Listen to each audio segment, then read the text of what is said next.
In about 1964 onwards, I did lots of sessions playing on lots of different people's records. Some were really brilliant and some were crap. Probably only because I played on them really at the end of the day. But I did loads of some very memorable. And this is one very memorable one. I got a call in 1970 from Cat Stevens, who's now Yusuf Islam, as you may know. A lovely guy, great guy. He said, Rick, he said, I want to put the hymn Morning Has Broken on the new album. I want to do it piano, guitar, acoustic guitar, and voice. Do you fancy doing it with me? I said, I'd love to.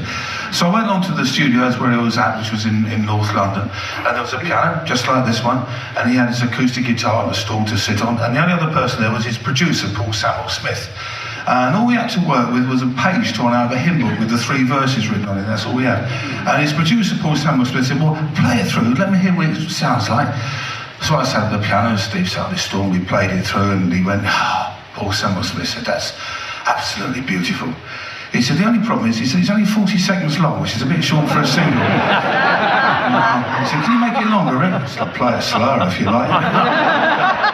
It's a bit sensible. I said, what you could do, you could take the first verse and put it there. It gives you 4 verses. He said, brilliant, do that. So I did that, it went brilliant, we're up to 110. He said, Rick, I said, well, he said, you couldn't stick it at the end as well. Oh, yeah. So I stuck it at the end, this piano bit that I'd put in all the nice little bits that Cat Stevens wanted. And he went, that works really well. But he said, that piano thing really does work well.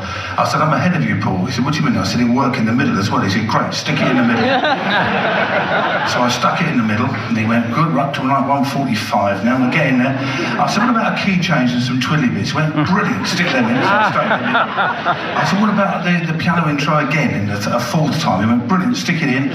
So I kept sticking all these little bits in, the piano intros and all this stuff, and he went, that's it, we're up to 305, we have a single. He said, brilliant. Cat Stevens stuck his vocal on the top, and that was it. I don't know how well it did hit. It was a monster hit in England, it was huge. And the thing that disappointed me at the time, only one little thing, was that session fees back then in English money, they were only £9, and I never got paid. I was hoping for sympathy there, actually. I'll try that bit again. Back then, session fees were only £9. I haven't told you yet. I did get paid in the end, 37 years later, that's another story. Anyway, it was a monster hit, went to #1. I got a phone call from his manager, Tony, he said, hey Rick, great news about Morning Has Broken going to #1, isn't it? I went, yeah, thrilled for you, mate.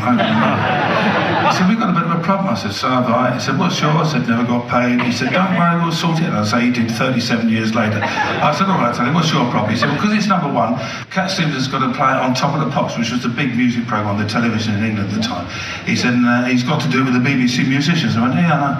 And he went, and he said, nobody could work out what you played on the piano. I said, that's a shame, isn't it? He said, can you show us what you did? I said, you mean the bit at the beginning, the bit at the end, the middle bit, the key change, and the twiddly bit? He went, yeah, no. I did. Now, the interesting thing is, ever since then, quite literally 2 or 3 times a year I get phone calls and messages and calls from artists, some very well known, some not so well known, that say, we want to record Morning Has Broken, we want to do the version you did for Cat Stevens, but we can't find it written down anywhere. I said, no, it's not. They said, well, can you show us what you did? I said, well, you mean the bit at the beginning, the bit at the end, the key change, the twiddly bit? Yeah, no.